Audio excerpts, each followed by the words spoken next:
নাসির, অভিনন্দন। আপনার career best innings, আগের সেরা কত বছর আগে মনে আছে? আমি মনে হয় 2013 না 12-তে মনে হয় যে একটা 83 করছিলাম মনে হয়।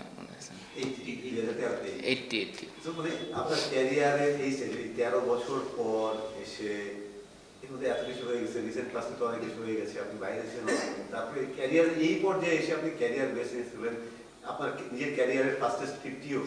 না ভাই, এটা কেমন লাগে? আগে তো কেউ সুযোগ দেয় নাই 3 নম্বরে।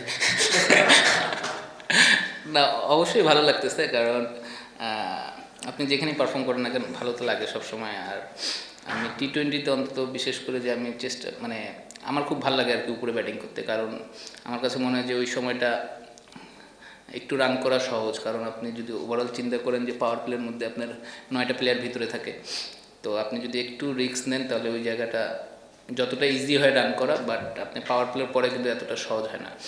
তো আমি সবসময় এনজয় করি আর কি পাওয়ার প্লের মধ্যে ব্যাটিং করতে, এবং আজকে চেষ্টা করছি যে পাওয়ার প্লের মধ্যে যতটুকু ম্যাক্সিমাম রান করা যায়, যেহেতু আমার ব্যাটে লাগতেছিল। আর আপনি যদি দেখেন যে উইকেট কিন্তু পরবর্তীতে মারা এতটা ইজি হয় না।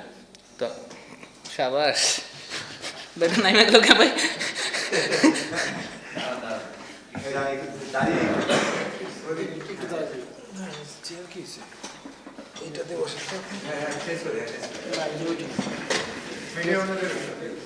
সরি ভাই, তো আপনারা তো ভাইরাল করে দেবেন এখন। না, তো যেটা বলতেছিলাম আর কি, তা 6 ওভারের পরে আপনার উইকেটটা একটু স্লো ছিল, বা বলও পুরাতন হয়ে যায়, তো 6 ওভার পরে আপনার এত ইজিলি এখানে রান করা ডিফিকাল্ট আর কি, আমার কাছে যেটা মনে হয়েছে। তো আমি চেষ্টা করছি আর কি পাওয়ার প্লের মধ্যে নতুন বল থাকতে থাকতে যতটুকু রান ম্যাক্সিমাম রান করা যায়।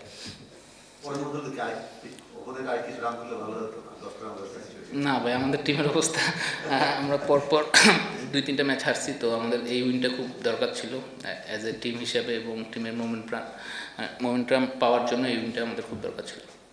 আপনি বললেন যে top of the order bat করতে পছন্দ করেন, এই ডিসিশনটা মানে নিশ্চয়ই কোচের না আপনার ইয়ে ছিল, ছিল যে আপনি দিনে আসতে চান, যেখানে সাইড ব্যাট করছিলেন কিন্তু অনেক স্ট্রাগল করছিলেন, সাইড রান পাচ্ছিলেন না, তারপর করে আপনাকে সেখানে ডিসিশনটা আসলে আমার কাছে মনে হয় যে ক্যাপ্টেন নিচ্ছে, কারণ যদি লেফটি আউট হতো তাহলে হয়তো ইরফান শুকুর আগে যেত। তো আমরা এরকম একটা চিন্তা ভাবনা করছিল আর কি, যে মিথুন ভাই যে যদি ডানহাতি আউট হয় আমি যাবো, আর লেফটি আউট হলে ইরফান শুকুর যাবে, কারণ ওদের লেফট আর্ম স্পিনারও ছিল, ডানহাতি অফ স্পিনারও ছিল। তো আমরা চাইনি যে কখনো যে দুইটা ডানহাতি ব্যাটসম্যান পাওয়ার প্লের মধ্যে ব্যাটিং করুক, অথবা দুইটা লেফটি ব্যাটসম্যান পাওয়ার প্লের মধ্যে ব্যাটিং করুক। দলের আমরা দেখছি ধারাবাহিকভাবে তাদের ব্যাটসম্যানরা ফেল করছে, যদি আপনার দল না, তারপর কিন্তু হাসান মাহমুদ ধারাবাহিকভাবে ভালো বোলিং করছে। তা হাসান মাহমুদকে নিয়ে কি বলবেন? যদি তাহলে কি মনে হয় যে একটা ভালো নিজে ভালো করছেন বাট দল রেজাল্ট পাচ্ছে না? না, এটা অবশ্য আমার কাছে মনে হয় যে এটা একটা আমি ব্যক্তিগতভাবে ফিল করি যে কিছু প্লেয়ার থাকে চ্যাম্পিয়ন প্লেয়ার, যারা ভালো টিমে খেললে ভালো পারফর্ম করে আর কি। আবার কিছু প্লেয়ার আছে যে ভালো প্লেয়ার বাট খারাপ টিমে পড়ে গেছে, বা টিম পারফর্ম করতেছে না, তো দেখা যাচ্ছে ওইখানে পারফর্ম করা তার জন্য অনেক ডিফিকাল্ট হয়ে যায়। বাট হাসান মাহমুদের সামনে কী বলবো, ওরা তো ইন্টারন্যাশনাল বলার, এবং আমরা সবাই জানি যে ওর অ্যাবিলিটি কীরকম আছে। তো ও যেভাবে বোলিং করতেছে আমার কাছে মনে হচ্ছে যে অবশ্যই ভালো বোলিং করতেছে, এবং ও আরও ভালো করবে আর কি। আমরা এখনও আমার কাছে মনে হয় যে ওর যে অ্যাবিলিটি আছে বা ওর যে স্কিল আছে ওই অনুযায়ী ও এখনও মানে আরও ওর কাছে দেওয়ার অনেক কিছু আছে আর কি।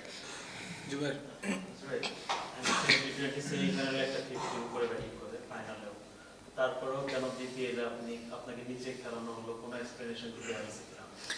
না, আপনি যদি দেখেন এনসিএল একটা জিনিস, আপনি আমাদের টিমে তো সাইফ নাম্বার 3-এ ব্যাটিং করে সবসময়, ন্যাশনাল টিমও করে, তা সবসময় ন্যাশনাল টিমের প্লেয়ারদের প্রায়োরিটিটা সবসময় বেশি থাকে আপনি যদি এই ঘরোয়া লিগে দেখেন আর কি। তা হয়তো বা সে কারণে হয়নি, আর এইটাই আর কি বলবো। না, না, এই ধরনের কোনো কথা বলা হয়নি, বাট আমি এতটুকু বলতে পারি যে যেহেতু ন্যাশনাল টিমের প্লেয়ার আছে আমাদের টিমে, কারেন্ট ওয়ার্ল্ড কাপের প্লেয়ার আছে, ওদের প্রায়োরিটিটা সবসময় টিমের মধ্যে বেশি থাকে। ওরা যেখানে খেলতে পছন্দ করে তাদেরকে প্রায়োরিটিটা ওই জায়গাতেই দেওয়া হয় আর কি।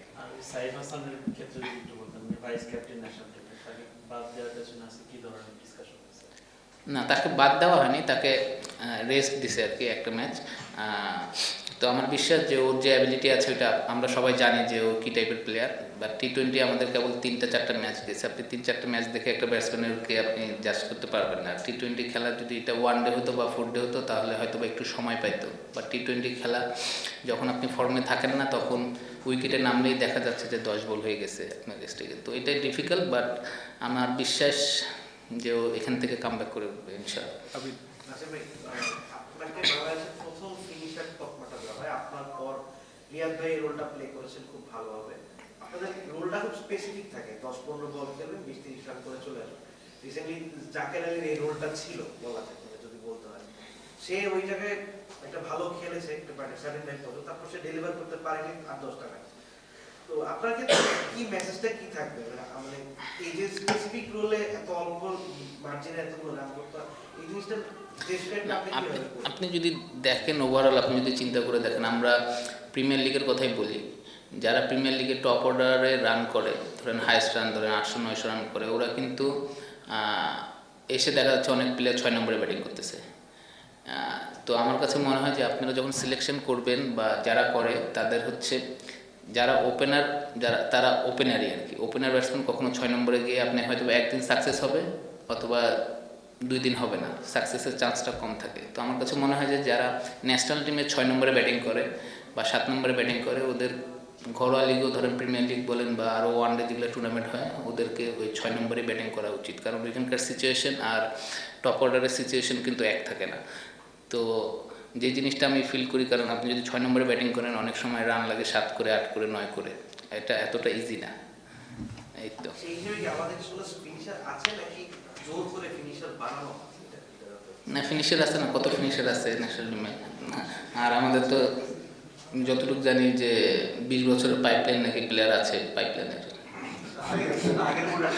ও আচ্ছা, আপনি বললেন যে বিপিএল এ ন্যাশনাল টিমের ক্রিকেটারদেরকে প্রায়োরিটিটা বেশি দেওয়া হয়, যেহেতু এটা একটা টুর্নামেন্ট, ফ্রান্সিস টুর্নামেন্ট, এখানে আরো অনেক প্লেয়ার থাকে, মানে এটা কি আসলে এই যে প্রায়োরিটি দেওয়া ন্যাশনাল টিমকে, এটা কি অন্য প্লেয়ারদের সাথে অন্যায় কিংবা টিমের স্ট্র্যাটেজিতেও কি প্রবলেম ক্রিয়েট করে না? না অন্যায় আমি সেটা বলবো না, ওরা আমাদের চেয়ে বেটার বলেই তো ওরা ন্যাশনাল টিমে আছে।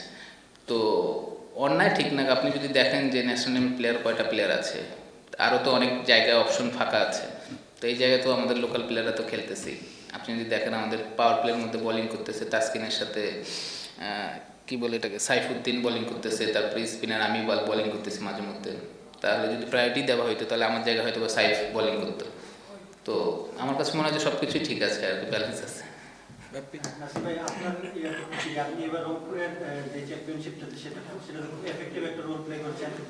রংপুরের 4 টিমটা তো আপনি বেশ এফেক্টিভ, লাস্ট 2-3টা বছরও বেশ ভালো করতেছেন। লাভ নাই তো ভাই, তাও তো কেউ নেয় না বিকেলে।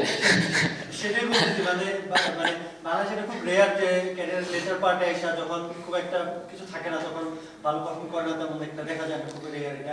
আপনার ক্ষেত্রে মোটিভেশনটা কি কাজ করে?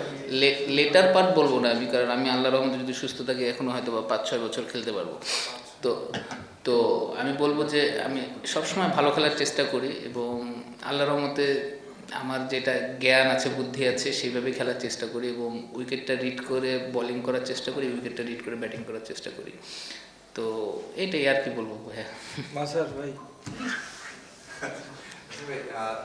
সাইফকে নিয়ে কথা হচ্ছিল, আপনি দেখছেন ক্লোজলি এবং ন্যাশনাল টিমের ভাইস ক্যাপ্টেন, তার ব্যাটিংয়ে এমন নয় যে রান পাচ্ছে না পেতে পারে, কিন্তু কিছু শট দেখা যাচ্ছে এটা মনে হচ্ছে প্রেশারে আছে, মানে 17 বলে 25 বলে 17 অথবা 24 বলে 9 বা রান করছে। মানে সমস্যাটা কি হচ্ছে, মানে ওয়ার্ল্ড কাপে তার কি করণীয় মনে হয়? না সমস্যা নেই, আমি তো আর কথা বলতে পারবো না টেকনিক্যালি, বাট আমার কাছে মনে হয় যে ওর একটা ফ্লো দরকার। ধরেন যে হয়তো বা ও পাওয়ার প্লের মধ্যে ব্যাটিং করতে নামতেছে, ও যদি আর্লি অন ধরেন যে 5-7 বলের মধ্যে 2-1 বাউন্ডারি পেয়ে যায় তাহলে ওর জন্য খেলাটা মনে হয় ইজি হয়ে যাবে, বাট ও হয়তো বা সেটা পাচ্ছে না। বাট আপনি যখন ফর্মে থাকবেন না তখন অটোমেটিকলি কিছু ভুল ডিসিশনে আপনি আউট হবেন বা কপালে থাকবে না, দেখবেন ভালো বলে আউট হয়ে গেছেন। তো আমার বিশ্বাস যে ও কামব্যাক করবে আর কি এখান থেকে। ছোট্ট একটা বিষয়, মানে এই বিষয়টা হচ্ছে যে আপনি এক্সপেরিয়েন্স খেলেছেন, এখন যে জিনিসটা খেলছেন এই বয়সে এসে আপনি 5 বছর খেলেন, কোন বয়সে ভাই আমি বুঝলাম না ভাই। 14 বছর পরে আপনি বলছেন 5 বছর খেলে, যারা এখন ইয়াংস্টার আছে আপনার টিমেও আছে বাইরে আছে, তাদের মধ্যে মানে ওই সেন্সটা মানে গত একটা ইন্টারভিউ বলেছিল যে বাংলাদেশের ক্রিকেটার বেশি সেন্স ইউজ করে না, মানে এখন যারা আছে। তো আপনারা যে ব্যাচটা ছিলেন তাদের সাথে কথা বলে বোঝা যায় যে হ্যাঁ ক্রিকেটের অনেক কিছু আছে, মানে এখন যারা আছে ওই জায়গাটা স্বল্পতা মনে হয় ক্রিকেট সেন্স বা না এটা আমি বলবো যে আমরা কিন্তু বাংলাদেশের যেসব প্লেয়ার আছে সব কিন্তু 19-20, আমি বলবো না যে আপনি 15-20 আর কি, যারা ন্যাশনাল টিমে খেলতেছে বা যারা ন্যাশনাল টিমের বাইরে আছে সবাই কিন্তু 19-20। আপনি পুরো ন্যাশনাল টিম বাদ দিয়ে আরেকটা ন্যাশনাল টিম খেলান, রেজাল্ট কিন্তু আমার কাছে মনে হয় যে 19-20 হবে। তো আমার কাছে মনে হয় যে অ্যাজ এ প্লেয়ার হিসেবে উইকেটটা রিড করা খুব ইম্পর্টেন্ট। আপনি যে সিচুয়েশনে ব্যাটিং করেন না কেন উইকেটটা বোঝাটা খুব ইম্পর্টেন্ট, যে এখানে বল টার্ন করলে আমার জন্য রানের কোন দিক থেকে রান করতে আমার সহজ হবে, বল সুইং করলে আমার কী করা দরকার, ড্রাইভ খেলবো কি খেলবো না। তো এই জিনিসটা বোঝাটা খুবই জরুরি। আপনি অ্যাজ এ ব্যাটসম্যান হিসেবে আপনি উইকেটটা যত ভালো বুঝবেন আপনি তত ভালো, মানে তত বেশি সাকসেস হবেন। আচ্ছা ভাই, এনসিএল নিয়ে কথা হচ্ছে, আপনি যে টিমের হয়ে খেলেছেন বা চ্যাম্পিয়ন হয়েছেন ওই টিমেরই ক্যাপ্টেন আকবর আলী, তিনি এখন পর্যন্ত কোনো ম্যাচ পাননি। তো এই জিনিসটাকে আপনি কিভাবে দেখছেন? এখন ফিউচার প্লেয়ার যিনি ম্যাচ পাচ্ছেন না, যিনি না এটা এখন হয়তোবা তাদের কম্বিনেশন কারণে হয়তোবা সেটা সে ম্যাচ পাচ্ছে না, বাট আমার কাছে মনে হয় যে ওর ম্যাচ খেলা উচিত। এখন আপনি যদি দেখেন টিমে তো 11 জন খেলবে আর কি, আপনি এখন হয়তোবা ওর জায়গায় অন্য কেউ খেলতেছে, বাট এটা নিয়ে আমি আসলে কিছু বলার নেই, বাট ও খেলা উচিত আর কি, শুধু এতটুকু বলবো। ভাই ওই যে ভাই